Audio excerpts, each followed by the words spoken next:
ஞானானந்தமயம் தேவம் நிர்மலஸ்படிகாகிருதிம் ஆதாரம் சர்வ வித்யானாம் ஹயக்ரீவம் பாஸ்மகே. நேயர்கள் அனைவருக்கும் அஸ்ட்ரோ KS ஐயங்காரின் பணிவான நமஸ்காரங்கள்.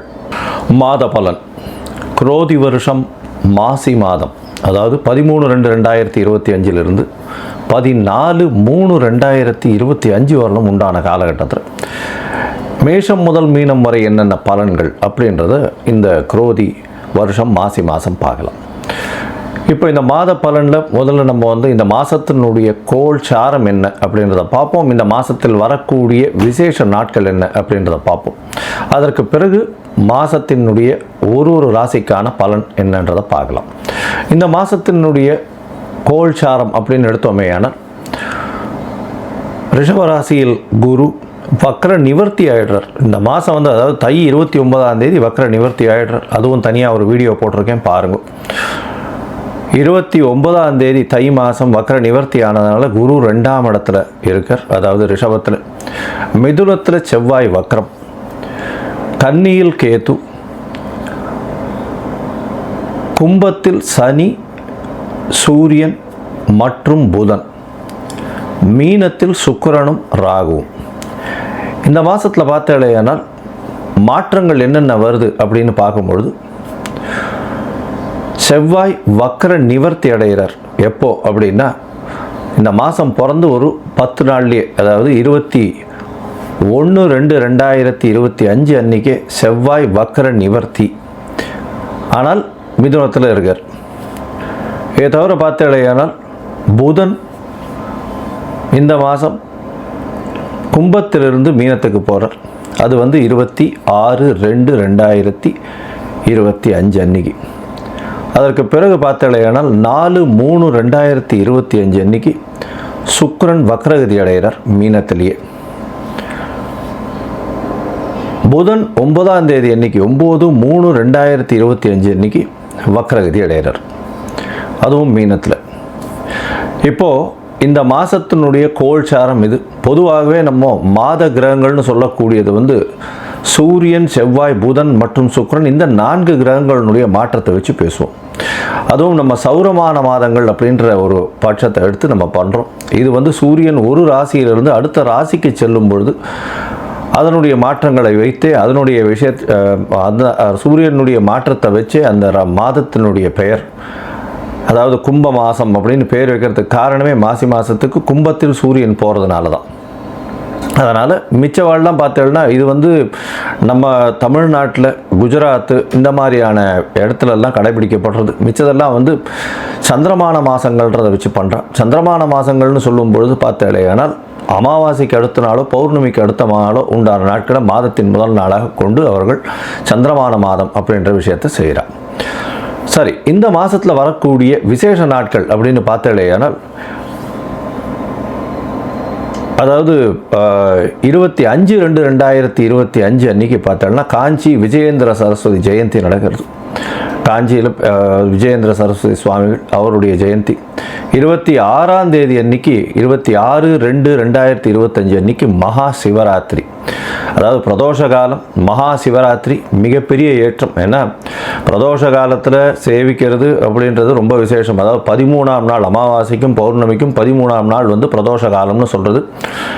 இப்போ வரக்கூடியது 26/2 அன்னைக்கு வரக்கூடியது உங்களுக்கு வளர்பிறை பௌர்ணமி அப்படின்றதுனால கண்டிப்பாக ஒரு நல்ல ஏற்றம் இருக்கும். அதை தவிர பார்த்தாலேனால் அன்றைக்கி மகா சிவராத்திரி அப்படின்றதுனால அந்த சிவராத்திரிக்கு அப்புறமா உங்களுக்கு பனிப்பொழிவு கூட இருக்காது. வெறும் வெளிச்சம், வெயில் தான் அதிகமாக இருக்கும். லாங் டேஸ் தான் இருக்கக்கூடிய வாய்ப்புகள் உண்டு. சூரியனுடைய ஆளுமை ரொம்பவும் அதிகமாக இருக்கக்கூடிய வாய்ப்புகள் மிகவும் அதிகம். அதனால் வெயில் அதிகமாக இருக்கக்கூடிய வாய்ப்பு நிச்சயமாக இருக்கும். இந்த மாதத்தில் பார்த்தோம்னா 28/2/2025 அன்றைக்கி மாசி அமாவாசை.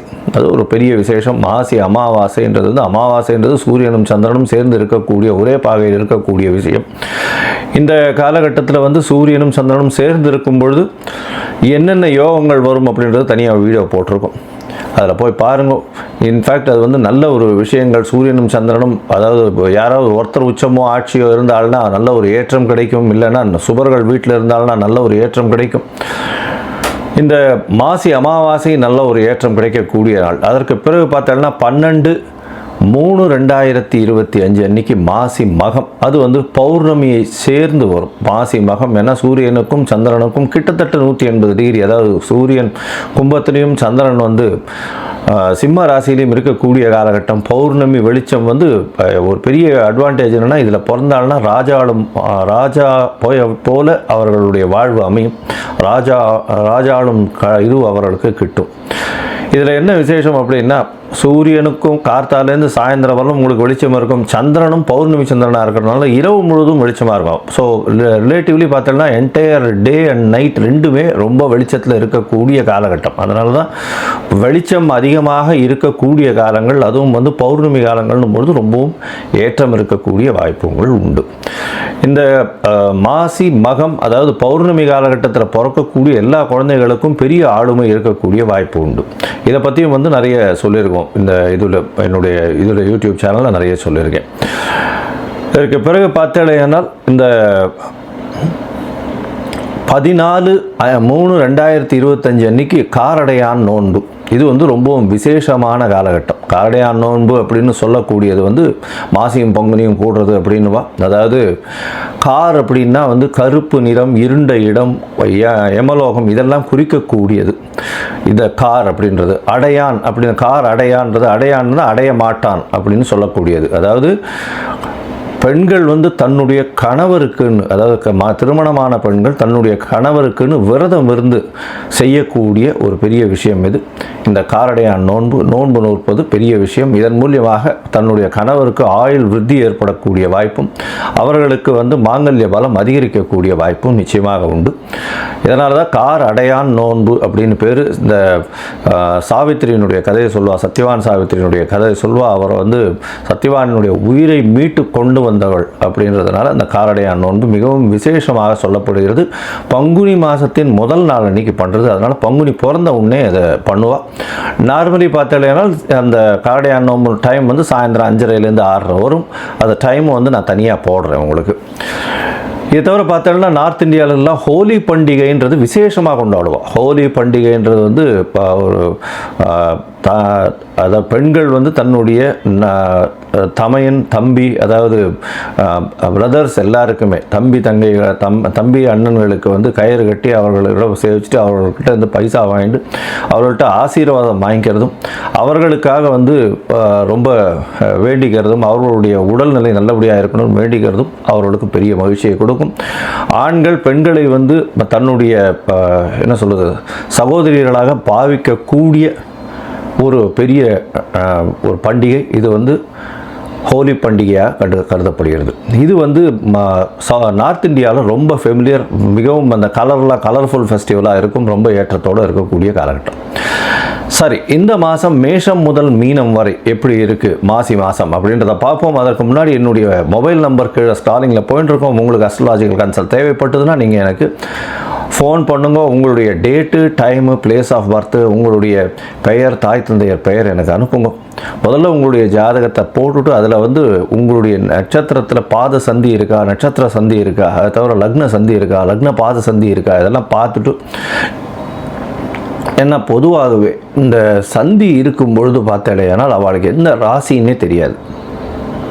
அதனால் மிருகசீரிஷ நட்சத்திரம் நினச்சிட்டுருப்பா, அவள் வந்து ரிஷப ராசி நினச்சிட்டுருப்பா, மிதுன ராசியாக இருக்கும். இந்த காலகட்டத்தை பார்த்துட்டு உங்களுக்கு சொல்கிறேன்.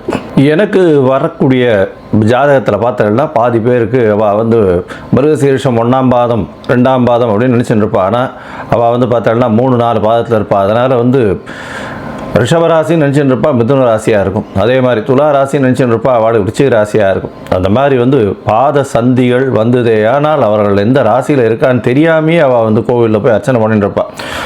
40 வயசு 50 வயசு இந்த மாதிரி இருந்துட்டு இருப்பாள். அதனால் முதல்ல வந்து உங்களுடைய நட்சத்திரம், உங்களுடைய நட்சத்திரத்தினுடைய பாதம், அப்போ வந்து என்ன ஆகும் அப்படின்னா, இப்போ நீங்கள் வந்து இப்போ நல்ல நேரம் நடந்துட்டுருக்குன்னு நினச்சிட்டு இருப்பீங்க. ஆனால் உங்களுடைய ஜாதகத்தில் இருக்கக்கூடிய லக்னத்திற்கு பார்த்தாலேயானால் நல்ல நேரம் நடக்கிறது நினச்சிட்டு இருப்பீங்க. ஆனால் உங்களுடைய தசை நல்லபடியாக வேலை செய்யாது. காரணம் என்னென்னா, பாதங்கள் மாறி போய் உங்களுடைய ராசி, லக்னத்தினுடைய லக்னம் இருக்கக்கூடிய ராசி எல்லாமே மாறி இருக்கும். அதனால் முதல்ல வந்து உங்களுடைய லக்னம் சரியாக இருக்கிறதா, லக்ன பாத சந்தி கரெக்டாக இருக்கா, நட்சத்திரம் சரியாக இருக்கா, நட்சத்திர பாத சந்தி கரெக்டாக இருக்கா அப்படின்றத தெரிஞ்சுட்டு உங்களுக்கு அப்பாயின்மெண்ட் கொடுக்குறேன். என்னுடைய கட்டணம் என்னன்றதை சொல்கிறேன், அதை பாருங்கள், அதை அனுப்புங்க. அதை அனுப்பிச்சதுக்கப்புறம் உங்களுக்கு அப்பாயின்மெண்ட் தரேன், அதுக்கப்புறம் பேசலாம். சரி, இப்போ மேஷம் முதல் மீனம் வரை மாசி மாதம் குரோதி வருஷம் 2025 பலன்கள் ஒன்றொன்றாக பார்க்கலாம். கன்னி, உத்திரம், ஹஸ்தம், சித்திரை இந்த 3 நட்சத்திரம் 9 பாதங்களை கொண்ட ராசி. ராசியின் அதிபதினு சொல்லக்கூடியவர் புதன். ராசிக்கு 6ஆம் இடத்துல இருக்கார். இந்த மாதம் ஆரம்பிக்கும் பொழுது இந்த மாதத்தில் பார்த்தேன்னா உங்களுக்கு பெரிய ஏற்றமான காலகட்டம். ஆசி மாதம் குரோதி வருஷத்தில் ராசிக்கு 9ஆம் இடத்துல குரு வக்ர நிவர்த்தி அடைகிறது பெரிய ஏற்றத்தை கொடுக்கக்கூடிய காலகட்டமாக அமையப்போகுது. இவ்வளவு நாளாக உடல் நலத்தில் சற்று பின்னடைவு இருந்திருக்கும். ஏன்னா கேது வந்து உங்களுடைய ராசியிலேயே இருக்கார். இந்த மாதம் மொத்தமும் கேது உங்களுடைய ராசியில் இருந்தாலும் குருவின் பார்வை உங்களுக்கு பெரிய ஏற்றத்தை கொடுக்கக்கூடிய காலகட்டம்.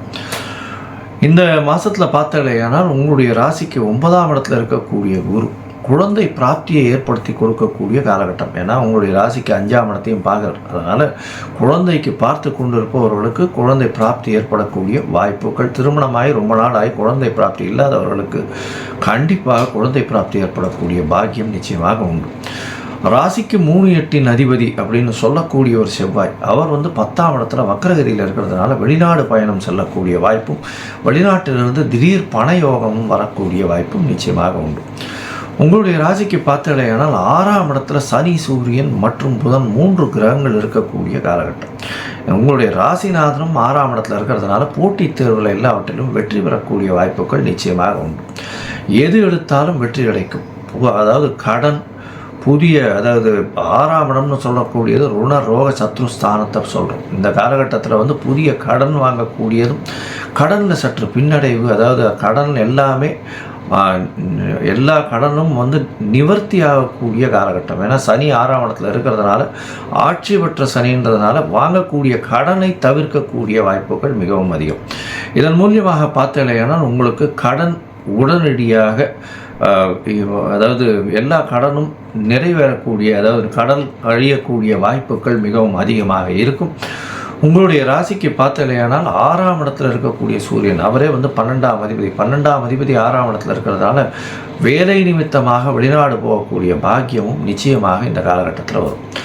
பொதுவாகவே இந்த மாத கிரகங்கள்னு சொல்லக்கூடியது சூரியன், செவ்வாய், புதன் மற்றும் சுக்கிரன், இந்த 4 கிரகங்களுடைய மாற்றங்களை வச்சு தான் சொல்லும்.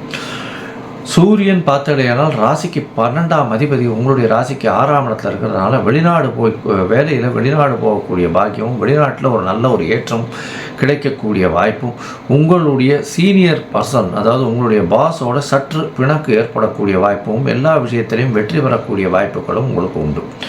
உங்களுடைய ராசிக்கு பார்த்தலையானால் புதனும் 6ஆம் இடத்துல இருக்கார். அவர் வந்து ஒரு 10 நாளில் உங்களுடைய ராசிக்கு 10 நாளில் 15 நாளில் வந்து உங்களுடைய ராசிக்கு 7ஆம் இடத்துல போய் நீச்ச பங்கமாறார். அதன் மூலியமாக எதிர்பாலினத்தவர் மூலியமாக நல்ல ஒரு ஏற்றம், பார்ட்னர்ஷிப்பில் நல்ல ஒரு ஏற்றம் கிடைக்கக்கூடிய காலகட்டம். ராசிக்கு 2ஆம் அதிபதினு சொல்லக்கூடியவர் 7ஆம் இடத்துல உச்சம் பெற்று இருக்கிறதுனால எதிர்பாலினத்தவர் மூலியமாக திடீர் பணவரவு, எது எடுத்தாலும் வெற்றி, தனம் வந்து குவியக்கூடிய வாய்ப்பு, பார்ட்னர்ஷிப் பிஸ்னஸில் திடீர் ஏற்றம் கிடைக்கக்கூடிய காலகட்டம். அதை தவிர 7-9ஆம் அதிபதி பரிவர்த்தனை யோகம் அடைஞ்சிருக்கிறது ரொம்பவும் விசேஷம். இதன் மூலியமாக பார்த்தலையானால் தந்தையின் வழியாக நல்ல ஒரு சொத்துக்கள் வரக்கூடிய பாக்கியம் நிச்சயமாக உண்டு.